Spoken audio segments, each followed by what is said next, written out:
그래서 이제 4차 산업혁명과 우리 쪽에서는 이제 디지털 헬스케어니까 그쪽에 대해서 이제 생각을 해보면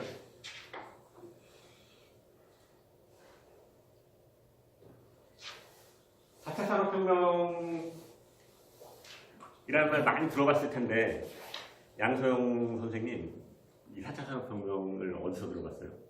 네. 뉴스에서 많이. 그게 그 2016년에 원래 그 다보스 포럼인가 거기서 맨날 무슨 포럼이 열리더라고 연초에 그거 할 때 그 뭐 외국에 있는 무슨 유명한 이제 경제학자가 독일이나 이런 쪽인 것 같아요. 그분이 이제 와셔서 뭐 어쩌고저쩌고 했는데 그거 뭐 다 아는 얘기인데 이제 그거를 이분은 좀 더 이렇게 철학적으로 접근하신 것 같아요. 그래서 이제 인간이 이제 그 욕구가 있는데 어떤 이제 생존의 욕구, 안전의 욕구, 뭐 사회 연결의 욕구인데 이제 새로운 어떤 욕구가 4차 산업혁명을 만드는 거지 어떤 그 기술에 의한 4차 산업혁명이 아닐 수 있다. 그러니까 뭐 어떤 우리가 뭐 전기, 뭐 증기기관차를 만들고 뭐 전기를 쓰고 뭐 이렇게 인터넷화하고 이런 거는 어떻게 보면 기술에서 오는 그 4차 산업혁명이었는데 지금은 이제 그 기술이 그 인간의 욕망과 이렇게 합쳐지면서 융합하면서 이제 이게 올 수 있다 이런 거를 얘기하시는데요. 실제로 이거는 여기 지금 과기정통부 요즘 뭐 4차 산업혁명 뭐 위원회 막 이런 것도 있잖아요. 그런 거에 보면은 이제 여기 나와 있는 대로 기계화 이제 하는데 이제 거의 증기기관 만들고 이제 100년이 걸렸고 산업화하는데 이제 70년이 걸리고 정보화 하는데 2015년까지 정보화라고 보고 있거든요. 여기서 보면. 근데 지금 2017년이니까 여기가 지금 4차 산업혁명이니까 어떻게 보면은 이 혁명 이거 단계로 보면 어떤 각 단계 되게 이제 그 앞부분에 있는 거죠. 그러니까 이제 근데 산업혁명이 온다는 거는 이게 어떤 계단식으로 오진 않지만 그러니까 현재 4차 산업혁명은 어떤 입장에서 보면 이제 제일 앞단에 있기 때문에 이거를 이제 잘 대처해 나가야 이제 우리나라도 이제 먹고 살 길이 생긴다. 왜냐면 우리나라 뭐 다 알다시피 사람밖에 없는데 이 사람이나 기술로 이제 먹고 살 수 있는 거는 이제 이쪽 이제 지능화 오면서 이게 생긴다. 이게 이제 뭐 어떤 과기정통부에서 만든 4차 산업혁명과 관련된 이렇게 데피니션이에요.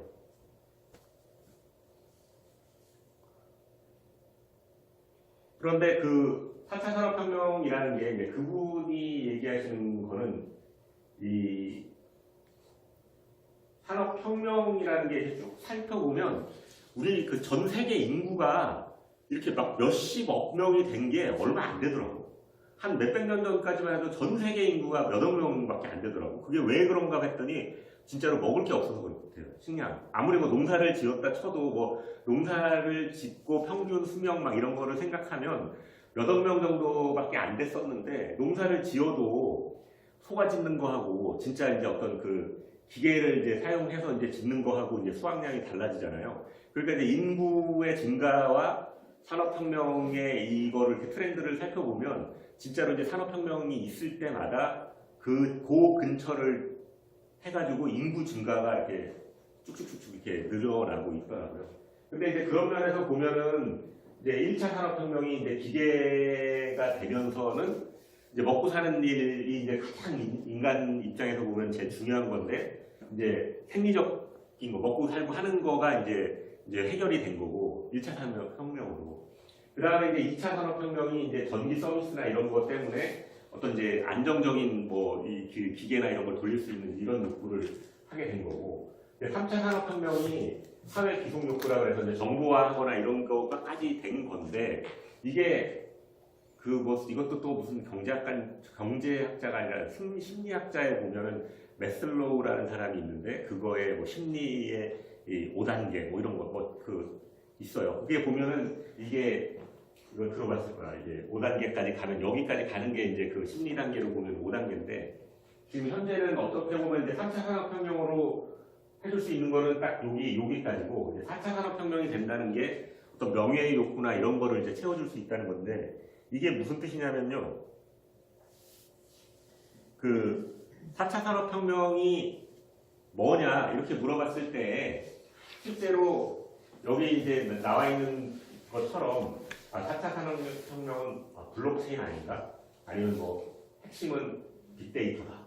아니면 이거는 벡터 인공지능이다. 이렇게 이제 그 얘기하시는 분들이 있는데 그거는 다 결국은 이제 코끼리 다 이제 그 장님이 코끼리 만지는 것처럼 각자 내가 인공지능 하는 사람은 이제 인공지능이 이제 4차 산업혁명의 핵심이라고 얘기하는 거고 뭐 블록체인 하는 사람은 이제 블록체인이 이제 어떤 4차 산업혁명의 핵심이라고 하는 건데 이게 보면은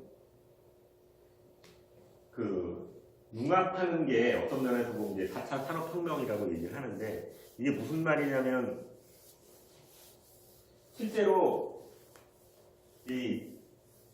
이분이 되게 막 철학적으로 가가지고 책을 막 이따시만한 책을 막 여러 권 쓰셨는데 맨 뒤에 가면 천지인이 나오고 태극이 나오고 막 이래가지고 이때 갑자기 기술적으로 얘기하다가 이게 막 갑자기 그냥 막 태극이 나오고 이렇게 되게 돼. 그분이 쓴 책을 보면 물론 뭐 책을 한두 권 쓰신 게 아닌데 대한민국의 4차 산업혁명 이 책을 이렇게 또 읽어보면 앞부분에 이런 좋은 말 쓰시다가 이제 뒷부분에 가면은 막 뭐 이게 천지인 태극 이게 이런 걸로 이제 갑자기 그쪽으로 이제 철학으로 이제 돌아가시는데 그분이 얘기하시는 이제 4차 산업혁명은 보통은 이제 우리가 생각하는 그 말 그대로 이제 리얼 월드와 이제 사이버 월드가 있는데 보통은 이 리얼 월드는 진짜로 컨트롤 C 컨트롤 V가 안 되는 거잖아요.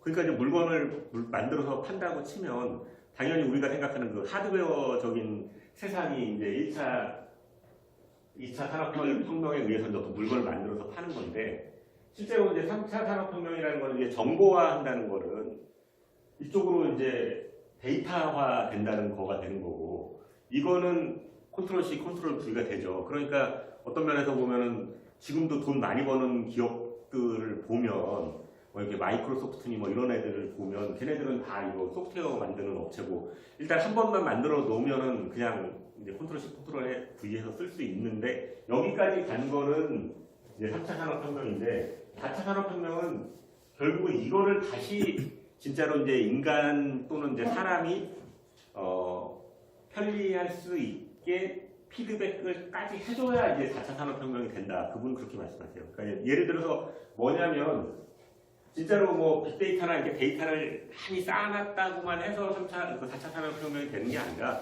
우리가 요즘 계속 이제 얘기하는 그 AI나 뭐 이런 거를 이용해서 진짜로 이제 사람들이 보기에 뭔가 유용한 그 데이터나 이런 정보를 줄 수 있는 게 돼야 이제 4차 산업혁명이다. 이렇게 얘기를 하시는데 예를 들자면은 이제 뭐 우버나 에어비앤비 이런 거가 뭔지는 아시죠? 그러니까 이런 게 어떻게 보면은 이 정보화에 의해서 이제 아날로그가 줄 수 있는데 이게 뭐든지 어떤 사이버 월드와 이제 리얼 월드가 만나는 지점에는 이제 갈등이나 이런 게 생길 수밖에 없는 거고 그런 거에 의해서 이제 어느 나라에서는 이런 저런 4차 산업혁명에 의한 서비스가 이제 합법이기도 하고 우리나라 같은 경우에는 이제 불법이기도 하다. 그래서 이제 혼돈하고 이제 지금 현재는 이제 그거가 약간 이제 부딪히는 이제 초반에 있다. 그래서 이제 4차 산업혁명을 굳이 이 뭐냐 이렇게 얘기하면 그분이 그냥 인간을 위한 현실, 그러니까 1차 산업혁명, 2차 산업혁명에 대한 리얼 월드와 가상의 융합. 이게 이제 그분이 생각하시는 4차 산업혁명의 데피니션이에요. 그러니까 어떤 이제 기술 하나, 뭐 예를 들어 빅데이터나 AI나 이런 게 아니라, 그러니까 현실과 가상의 융합. 이걸 이제 4차 산업혁명이라고 부르는데, 지난번에도 얘기를 했지만, 유니콘, 글로벌 유니콘이라는 단어가 있다고 했잖아요. 글로벌 유니콘이라는 단어가 우람 씨 들어봤어요? 처음 들어봅니다. 처음 들어보죠. 나도 처음 들어봤어 그때. 유니콘이라는 단어가 유니콘이 뭐예요? 풀 달린 말. 그죠. 풀 달린 말이 그게 말 그대로 상상 속의 동물이지 우리가 뭐 동물원에 가서 유니콘을 볼 수가 없잖아요. 그래서 이제 원래 이 경제 쪽 있잖아요. 포춘지, 모백데이리온 뭐 이러면서 유니콘이 뭐 4.4 이렇게 나오는 게 무슨 말이냐면 유니콘이라는 거는 기업이 생긴 지 10년 이내에 달러로 10억 달러 이상의 기업 가치를 지니는 기업을 유니콘이라고 부릅니다. 근데 10억 달러라는 게 우리나라 돈으로 이렇게 환산해 보면 그냥 1,000원으로 했을 때 1조 정도 되거든요. 그러니까 기업을 창업하고 기업 가치가 1조가 넘는 회사를 유니콘이라고 해요. 그런데 그 유니콘이라는 게 이제 보통 막 뭐 마이크로소프트나 이런 막 몇십 년 된 회사는 조가 넘는 회사가 많죠. 뭐 애플 뭐 이런 데는 뭐 아마 기업 가치가 몇십 조 될 거예요. 근데 그런 데는 생긴 지가 벌써 이제 10년이 넘은 거고 10년 이내에 1조가 돼야 되는데 우리가 사실 의료기기 업체 생각해 보세요. 저기 막 한 기업 업력이 10년 됐어. 매출액 10억 나오기도 힘들어. 10억 달러가 아니라 그냥 뭐 진짜 이제 제조업 해가지고.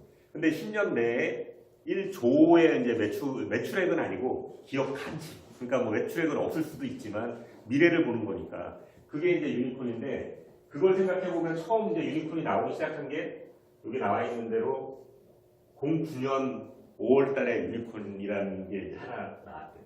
근데 00년 11월달이 돼야 다음 유니콘이 나오는데 이 인터벌이 거의 09년 5월에서 11년이면 한 1.5년 만에 이제 유니콘이 하나, 둘 나오는데 그 다음부터는 이제 이게 에어비앤비 이런 애들이 이제 조금씩 2011년, 12년 사이에도 이제 몇 개가 나오잖아요. 근데 몇 개 이렇게 나오다가 2014년, 15년, 16년 여기 되면 막 수십 개가 이제 나오기 시작하는데 현재 유니콘의 개수는 물론 점점 그 사람에 따라 다르지만 대략 한 200개 정도가 있다고 하더라고요. 그러면은 진짜로 한 2017년에 생긴 게 거의 아마 100개일 거예요. 예를 들자면. 그러면 이게 이 늘어나는 속도가 기하급수적으로 이게 그 늘어나게 되는데 이 기하급수적으로 늘어나는 애들이 뭘 하고 있는 애들이냐 이런 거를 보면 이런 식으로 뭐 하드웨어를 하거나 뭐 리얼 에스테이트 뭐 이런 거를 하는 애들도 있지만 그 200개 정도 되는 애들이 다 결국은 뭐 헬스케어, 빅데이터, 뭐 소프트웨어, 이커머스 막 이런 식으로 다 그 4차 산업혁명이라고 이렇게 볼 수 있는 말 그대로 이제 그 데이터, 리얼 월드에 있는 데이터를 빅데이터화해서 AI화하고 그거를 이제 피드백 줘서 뭔가 이제 사람들이 이제 편하게 쓸 때 우버 같은 것도 이제 그거를 이제 그런 걸로 보는 이유가 공유, 융합 뭐 이런 걸로 보는 이유가 결국은 리얼 월드에 있는 차들을 이제 사이버 공간으로 해서 다시 이제 사람들이 사용할 수 있게 해주는 뭔가 이제 그 순환을 돌린다고 생각하지 얘네가 우버가 무슨 하드웨어 회사는 당연히 아니잖아요. 페이스북 같은 경우가 기업 가치가 50조가 넘더라. 페이스북 기업 가치가 물론 매출액은 뭐 그거 아니겠지만 그러니까 이런 거를 이제 분석해 보면 4차 산업혁명이라는 거는 오지 않았다 뭐 이런 분도 있고 4차 산업혁명이 뭐냐 이런 분도 있지만 이걸 보면 4차 산업혁명은 벌써 와 있다. 왜냐하면 이제 그 경계에서 저런 애들이 엄청나게 돈을 벌고 있더라. 그래서 뭐 예를 들자면 그 얘기를 해준 거죠. 그러니까 뭐냐면 굳이 이제 아주 쉬운 예를 들자면 우리가 이제 내비게이션 키고 올 때 얼마 걸리냐 이렇게 얘기를 하지만 당연히 이제 빅데이터에 의해 가지고 이거 교통량도 계산하고 있는 거고 그 다음에 사이버 월드에 당연히 이제 맵이 있는 거잖아요. 그럼 당연히 아예 구간 거리가 나오고 그 다음에 속도 나오면 이제 언제 도착할지 나오게 되지만 그거 플러스 실시간 뭐 교통량을 반영해가지고 결국은 가장 최적의 길을 우리한테 알려주게 되잖아요. 그럼 옛날에는 사실 우리가 자동차 있는 사람은 알겠지만 차에 꼭 뭐가 있냐? 지도가 있어. 여기 오려고 하면 오기 전에 항상 이거를 어디서 어디로 가서 어디로 가야 된다는 거를 꼭 숙지하고 운전을 해야지 그거 숙지 안 하고 여기까지 못 찾아와요. 그러니까 만약에 우리 구로동에서 여기 출발할 때. 근데 이제 내가 숙지한 길에서 앞에서 교통사고 났다. 할 수 없어. 그냥 기다리는 수밖에. 근데 이제 지금은 이제 이런 거가 이제 우리 이제 팀에 불러보고 막 하면은 막 다른 길 돌아가기 막 이런 거를 알려주는 게 결국은 이제 사이버 월드에 있는 일이 이제 리얼 월드까지도 어떤 이제 피드백을 줄 수 있게 된 거라는 거죠. 그래서 이제 4차 산업혁명이라는 게 생각을 해보면 우리가 이제 인공지능도 말하지만 이 사람은 진짜로 이제 오감에 의해서 대뇌 피질이 이제 저장이 돼 있고 전두엽에 의해 가지고 이제 생각을 하고 이제 판단을 해서 이제 행동을 하게 되는 건데 IoT에 의해 가지고 이제 데이터를 수집하고 빅데이터가 이제 어떻게 보면 그 우리 대뇌 피질인 거고 인공지능이 어떻게 보면은 생각을 하는 전두엽이 되는 거고 행동은 로봇이 하게 되는 거고 이런 게 이제 어떻게 보면 우리가 생각하는 다 이제 4차 산업혁명이 되는 거죠.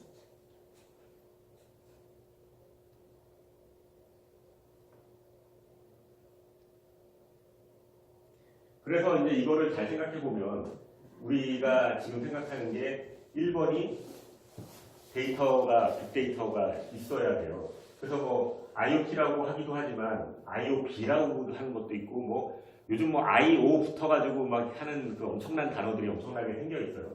그래서 이제 빅데이터를 이제 이 데이터를 수집을 해야 되기 때문에 데이터 수집을 해서 빅데이터와 만든 다음에 인공지능으로 처리를 해서 실제로 이제 리얼 월드로 이제 보내주는 이런 건데 저런 게 보면은 우리도 그래서 지금 현재 그 스마트 과제 같은 경우에 이제 빅데이터를 이제 모으려고 하는 이유가 저런 거에 대해서 실제로 저게 있어야 결국은 4차 산업혁명 뭐 이런 거에 우리도 이제 말씀드렸던 것처럼 뭐 의료 쪽 관련해가지고 뭘 할 수 있는 거죠.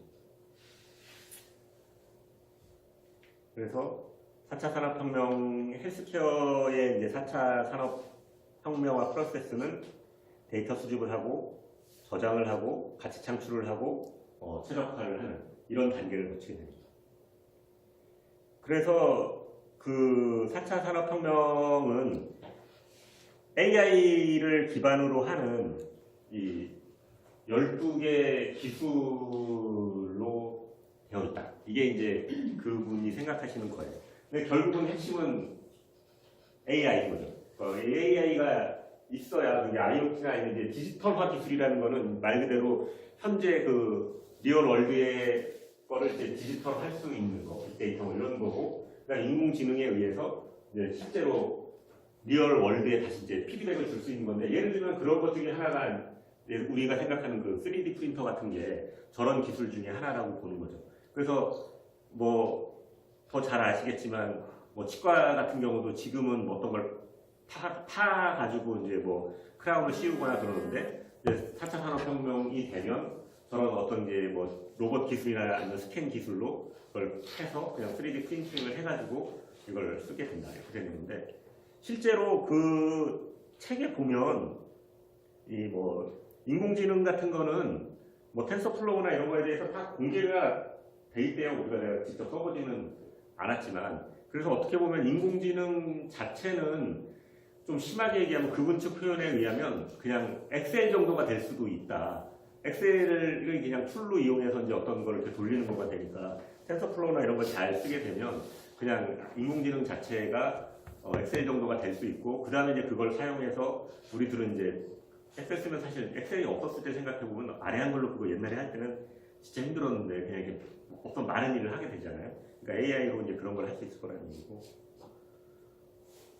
그래서 문제는 인공지능을 하려고 하면 이게 기술이 있는데 지금 데이터가 없는 게 이제 가장 큰 문제고 특히 의료 데이터 같은 경우는 알다시피 그게 병원 밖으로 나오는 것부터가 이제 문제거든요.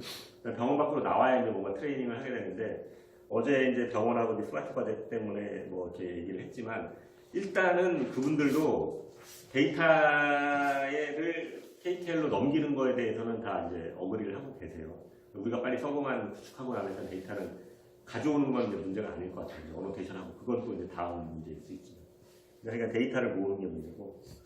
그 다음에 이제 우리가 생각하는 이제 그 디지털 헬스 케어라는 게 그 원래는 아시다시피 온라인으로 오프라인 하고 사람이 하는 게 이제 전통 의료가 되는 거고 커넥티드 헬스라는 게 있고 스마트 헬스라는 게 있는데 그게 이제 온라인에서 하게 되면 커넥티드 헬스가 되는 거고 인공지능을 쓰게 되면 지능형 헬스가 돼서 이제 스마트 헬스가 되는데 저거를 다 합친 말이 그 디지털 헬스가 된다. 이런 거죠. 그래서 이게 뭐 인공지능을 하면 인터넷이 돼가지고 뭐 인공지능으로 돼서 그렇게 된다 그런 거고요.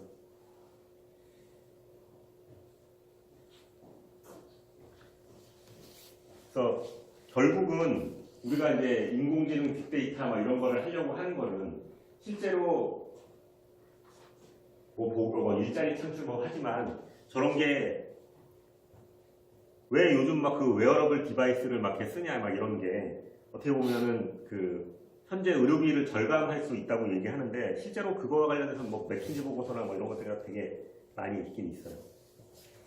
그래서 뭐 인공지능이 인간의 이제 최고의 뭐 파트너가 된다. 이게 무슨 뜻이냐면 IBM 왓슨 같은 경우도 그 왓슨을 가지고 진단을 하게 되면 그걸 가지고 물론 의사 선생님이 그것을 그대로 이제 믿지는 않지만 왓슨이 맞출 확률이 보통 예를 들어서 70%다. 근데 그냥 사람이 맞출 확률이 70%다. 근데 둘이 같이 맞추면은 한 95% 정도 된대. 둘이 같이 협업을 하면. 그러니까 예를 들어서 내가 실수할 수도 있고 왓슨이 실수할 수도 있는데 왓슨이 이제 내가 만약에 실수했을 때 왓슨이 이거다 그랬으면 그 왓슨이 얘기해 준 걸 다시 한번 이제 생각해 볼 수 있기 때문에 나의 이제 내가 맞출 확률이 75%인 거에 나머지 30%를 왓슨이 어시스트 해줄 수 있다. 그래서 뭐 결국은 이게 그 고령화되고 개인화되고 막 이런 거에 대해서 정밀을 하고 업무를 하면 하여간 이제 의료비가 이제 절감될 수 있다. 이런 거는. 그래서 이제 뭐 4차 산업혁명과 디지털 헬스케어를 입장에서 보면은 7가지 이제 장점이 있으면서 해야 할 일이 있는데 이제 여기 쭉 써 있는 것처럼 결국에 가서는 제도 정립을 해야 된다. 그래서 뭐 우리가 여기까지만 일단 하고 규격 동향에 대해서는 다음 시간에 하겠는데 이 임재관 박사님은 이제 규격 동향에 대해서 이제 되게 그 관심이 있으셨잖아요. 우리가 디지털 헬스케어와 관련해서 그 규격 같은 경우에 대해서도 어느 정도는 이제 조사를 해놨었던 게 이런 거예요. 뭐냐면 이 규격 뒤에 번호들이 쭉 나오거든요. 이거 이렇게 보면은 그래서 뭐 IoT 관련된 규격이 있고 뭐 모바일, 클라우드, 컴퓨팅, 빅데이터, 뭐 인공지능 등등등등에 관한 이제 그 규격들을 저 찾아봤었어요. 근데 이제 한 가지 그 분이 이제 가장 강조하셨던 게 뭐냐면 바로 이거예요. 이게 뭐냐면 그 인터넷이라는 게 당연히 데이터가 왔다리 갔다리 하니까 트래픽이 먹게 되잖아요. 근데 트래픽이 먹는 거를 조사를 해보면 이게 외국 이제 세계 같은 경우는 클라우드 컴퓨팅이나 막 이런 것 때문에 트래픽이 걸릴 확률이 이 89%가 되는데 우리나라는 클라우드 때문에 데이터 트래픽이 걸리는 게 1.4%예요. 그러니까 이제 우리나라는 이제 그만큼 이제 클라우드나 이런 거에 대해서 이제 사용하지 않는데 결국은 이제 빅데이터나 이런 게 그 활성화되려고 하면 저런 이제 클라우드와 관련된 그 것들이 활성화되고 클라우드 된다는 건 어딘가 이제 모이게 되니까 걔가 이제 본의 아니게 빅데이터 역할을 하게 되는데 그거를 이제 상업적으로 사용할 수 있게 되면 물론 이제 익명화 뭐 이런 걸 해야 되겠지만 그러면은 이제 4차 산업혁명을 하는데 엄청난 도움이 될 거라는 그런 말씀입니다. 일단 시간이 다 된 관계로 여기까지 하겠습니다. 이 졸리는 과정에도 불구하고 열심히 들어주셔서 감사합니다.